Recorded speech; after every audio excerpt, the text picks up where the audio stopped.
Saya akan ngaji tentang betapa mudahnya berbuat baik dan betapa mudahnya bersosialisasi yang jadi kebutuhan sosial masyarakat. Kemudian di saat yang sama sebagai kebaikan menurut Islam.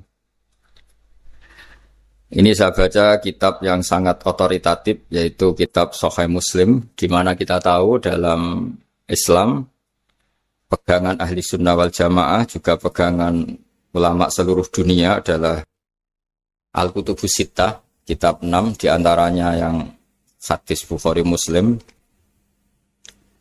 Di sini ketika Nabi ditanya tentang beberapa kebaikan, yaitu dari pertanyaan Ayul A'mali Afdol, amal apa yang terbaik? Di antaranya Nabi menyebut sekian, iman billah, iman kepada Allah Ta'ala. Kemudian ini yang penting dilakukan semua pemimpin, oleh bupati, oleh wakil bupati, oleh seluruh pemimpin, baik struktural maupun kultural, maupun pemimpin kecil, yaitu di keluarga. Yaitu Nabi ngendikan di antara misi Islam adalah memperdekakan budak. Kemudian ada yang lagi tanya lagi, fa'illam af'al. Lalu dari sekian kebaikan yang butuh biaya itu saya tidak mampu melakukan ya Rasulullah. Kalau nyumbang masjid saya tidak mampu. Kalau berbuat bikin fasilitas umum saya tidak mampu. Ada yang sekian pertanyaan dari sahabat, kalau misalnya kebaikan yang butuh biaya kami tidak mampu, termasuk di sini disebutkan kemampuan berhaji, kemampuan zakat, kemampuan sedekah. Kalau semua itu kami tidak mampu ya Rasulullah. Kata Nabi, tu'inu sani'an aw tasna'u li akhrat. Ini di Sahih Muslim di bab iman dengan judul Babu Bayani Kaunil Iman Billah Afdalal A'mal. Kalau saya tidak mampu semua melakukan itu ya Rasulullah, yaitu melakukan kebaikan yang butuh biaya. Kayak bangun masjid, bangun jalan, bangun fasilitas-fasilitas publik. Tu'inu sani'an aw tasna'u li akhrat. Tu'inu nulungi sira sani'an ing wong sing ahli sun'ah, ahli kreatif atau ahli, kalau orang sekarang itu bilang dia pekerja. Dia pekerja rumahan atau production house atau apa saja. Aw tasna'u li akhrat. Atau kamu membantu orang yang tidak punya pekerjaan. Terus sahabat masih tanya, aro'aita indo'iftu an ba'dil amal. Kalau semua kebaikan aktif saya tidak mampu melakukan ya Rasulullah, kebaikan menolong orang lain, kebaikan yang bersifat aktif. Jawabnya Nabi, dan ini pegangan saya, pegangan kita semua, panduan dari Rasulullah SAW, Nabi ngendikan, takufu syarroka anin nas fa innaha shadaqatun minka ala nafsik. Ya, saya ulang lagi, takufu syarroka anin nas fa innaha shadaqatun minka ala nafsik. Kamu dalam berislam cukup menjaga supaya kejelekan kamu tidak punya imbas pada orang lain. Ya, ini penting dalam Islam. Jadi kalau tidak bisa berbuat baik, potensi keburukan kita jangan sampai menimpa orang lain.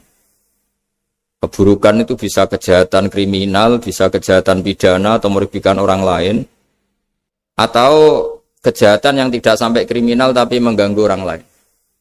Misalnya contoh gampang ini, saya sumpek-sumpeknya sendiri ingin jalan-jalan, main di teman yang di jam kerja. Ini kan sumpek-sumpeknya saya sendiri ingin hiburan, terus wisata atau dolan ke teman yang sebetulnya saat itu dia mungkin ngaji atau kerja atau harus memenuhi kewajiban cari nafkah. Gara-gara nemuin saya, akhirnya dia dikomplain sama majikannya. Atau gara-gara nemuin saya, dia akhirnya tidak ngaji sama santrinya. Atau gara-gara nemuin saya, dia terganggu aktivitasnya. Itu juga tidak boleh. Karena berarti keburukan kita punya akibat pada orang lain. Jadi kaidah dalam Islam itu kalau tidak berbuat baik, potensi keburukan kita ini jangan sampai menimpa orang lain. Sehingga di sini Islam menyarankan uzlah. Uzlah itu nyepi. Jadi misalnya kita baru penat, baru bawaannya itu emosi, baru gak suka kumpul orang, itu ya sebaiknya jangan jalan-jalan. Karena di antara kebaikan Islam itu tabassum, senyum, atau talqatu wajhin, ceria. Tapi karena kita mungkin jatuh kredit, jatuh hutang, atau punya masalah keluarga, sehingga bawaan kita itu emosi. Nah, dalam seperti ini sebaiknya uzlah, menutup diri. Sehingga kata Rasulullah SAW dalam zaman akhir, di antara kebaikan itu kamu meninggalkan manusia, aktivitasnya, kemudian watadaun nas min syarrik, kamu meninggalkan manusia supaya enggak kena keburukan kamu. Jadi ada momen, ada saat di mana kita mungkin kalau ketemu orang itu bawaannya ingin sengak, ingin ngomong yang enggak enak, atau kita baru penat, itu sebaiknya uzlah saja, mengurung diri di kamar atau isolasi sendiri, karena bawaannya baru emosi. Nah, ini yang jarang dipraktekkan. Kalau sekarang malah banyak yang saat susah, malah bawaannya ingin namam, ingin menvonis orang lain atau ngadili orang lain. Padahal pesannya Nabi, kalau semua kebaikan aktif tidak bisa kamu lakukan itu, takuffu syarra ka'anin nas fa innaha shadaqatun minka ala nafsik. Sehingga keburukan kita, ya saya ulang lagi, keburukan kita yang ingin emosi, ingin apa, itu tidak punya akibat orang lain. Di sini kearifannya Rasulullah SAW, beliau masyhur ngendikan, layak dilqadi wa ghadban. Jangan sampai seorang hakim bikin keputusan ketika emosi, karena bawaannya orang emosi itu pasti nggak terkontrol intelektualnya, nggak terkontrol nuraninya, nggak terkontrol semua sifat baiknya. Itu kalau punya keputusan bahaya sekali. Sehingga Nabi dari awal ngendikan layak dilqadi wa ghadban. Orang yang sedang emosi tinggi jangan bikin keputusan penting.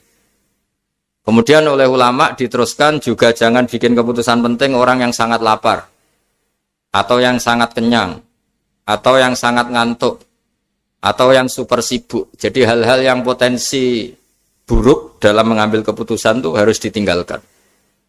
Sehingga misalnya bupati atau wakil bupati kalau sedang tidak nyaman dengan suasana apa, nggak boleh rapat kemudian memutuskan keputusan penting. Begitu juga kiai dan semuanya.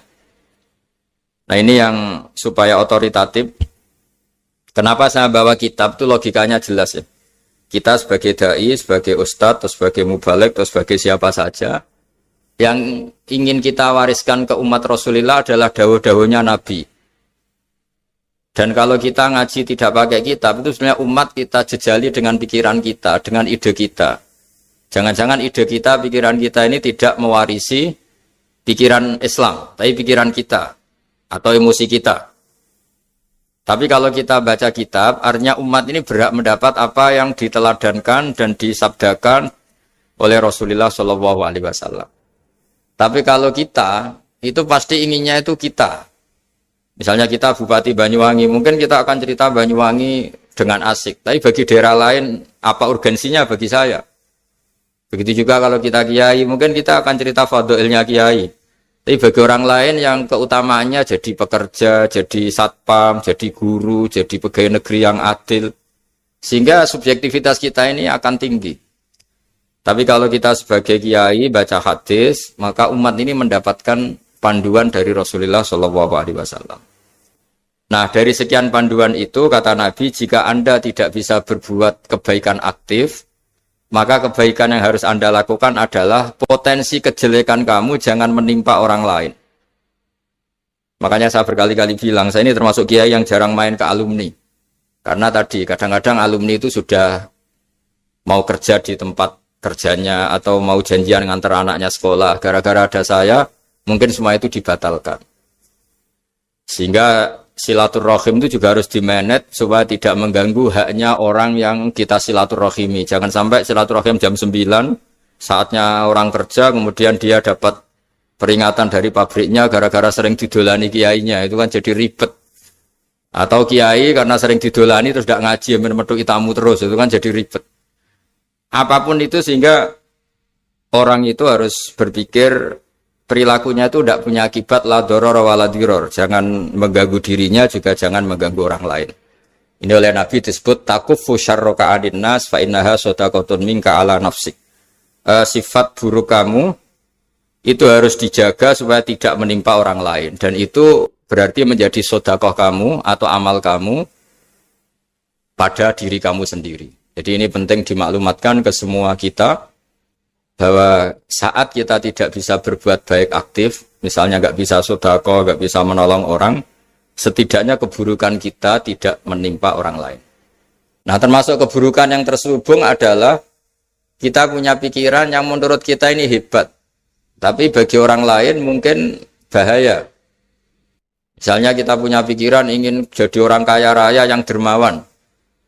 Itu artinya kan pikiran baik karena ingin jadi dermawan. Tapi artinya bayangkan orang lain tuh miskin semua butuh derma kamu. Mana mau orang lain kamu bayangkan miskin butuh derma kamu. Orang lain juga bayangkan dirinya kaya gak butuh derma kamu. Itu namanya kebaikan yang subjektif. Kamu ingin jadi kiai yang ngajarin orang banyak. Oke, itu baik. Tapi kan berarti kamu bayangkan orang lain gak bisa ngaji terus kamu saja yang bisa ngaji sehingga kamu yang ngajarin. Ya sudahlah, kebaikan itu udah usah muluk-muluk seperti itu. Jadi apa yang ditakdirkan kita jadi bupati ya jadi yang baik, menolong pekerja-pekerja yang baik. Saya kemarin diceritain banyak oleh Mas Anas aktivitas Pemda Banyuwangi yang menolong banyak orang, juga masyarakat juga saling menolong dan seterusnya dan terusnya. Jadi ini jelas maksud saya supaya bupati dan semuanya pemimpin melakukan kebaikan itu berdasar panduan dari Rasulullah SAW, di mana di antara aturan yang dianjurkan beliau adalah aktivitas kita sebagai manusia adalah tu'inu soni'an au tasna'uli akhraq. Ya, saya ulang lagi, saya ulang teks hadisnya secara lengkap supaya dapat berkahnya Rasulullah SAW. Ada beberapa pertanyaan dari sahabat, ya Rasulullah, jika saya tidak bisa berbuat baik yang berbiaya atau tidak bisa berbuat baik yang aktif, apa yang saya harus lakukan? Nabi ngendikan tu'inu shani'an aw tasna'uli asra. Kamu membantu orang yang bekerja atau kreatif, orang-orang yang kreatif atau pekerja apa saja kamu bantu dan bantu orang yang tidak punya pekerjaan. Terus ditanya lagi, qultu ya Rasulullah ara'aita in dha'iftu an ba'dil amal. Bagaimana kalau itu pun saya tidak bisa ya Rasulullah? Terus Nabi ngendikan tafukufu syarraka anin nas fa innaha shadaqatun minka ala nafsik. Yang penting keburukan kamu tidak menimpa ke orang lain dan itu bagian dari sedekah kamu.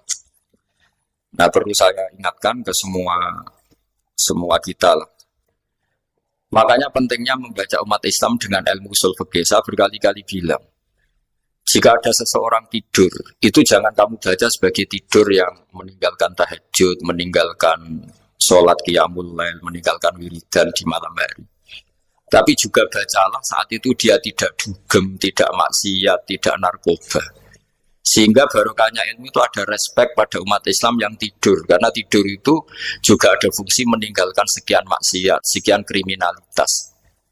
Tapi kalau kita kulino tidak baca dengan ilmu, maka melihat orang tidur itu ya kayak meninggalkan tahajud, meninggalkan wiridan, meninggalkan qiyamul lail. Sehingga bawaannya kita ini akan kurang respek. Tapi kalau kita membacanya dengan ilmu, orang yang tidur di malam hari, maksudnya ya sudah sholat isya, itu ada sekian potensi maksiat yang dia tinggalkan. Dia tidak ngerasani orang, tidak adu-adu orang di medsos, dia tidak dugem, tidak meninggalkan. Pokoknya ada sekian kebaikan dalam saat tidur itu. Ini barokahnya ilmu. Tanpa ilmu kita tidak bisa respek seperti ini. Karena bawaannya akan, oh ini malam-malam tidak tahajud, tidak wiridan, tidak apa. Tapi kalau kita dengan ilmu, itu akan membaca dengan tidur, artinya orang tidak maksiat, tidak dugem, tidak ngerasain orang, tidak ngata-ngatain orang. Nah di sini sadaqallahul azim ketika ngendikan wa min ayatihi manamukum bil laili wan nahar. Termasuk ayat Allah itu orang tidur. Maksudnya tidur yang dengan dimaknai positif tadi, bisa istirahat, bisa meninggalkan maksiat, bisa apa-apa. Nah ini di sini hebatnya Rasulullah SAW ketika beliau memandu kebaikan. Di antara kebaikan itu apa? Takufu syarroka anin nas fa innaha shadaqatun minka ala nafsik. Kamu, potensi buruk kamu atau keburukan kamu jangan sampai menimpa pada manusia, pada orang lain. Dan itu bagian dari sedekah kamu. Ya, saya mohon maaf sama Bu Bupati, sama semua Pemda, sama Wakil Bupati karena saya tidak bisa lama-lama. Saya punya wadifah. Tadi ini pun sudah ngurting ngaji saya karena saya harus ikut ngaji di sini. Dan mari sama-sama berdoa. Al-Fatihah.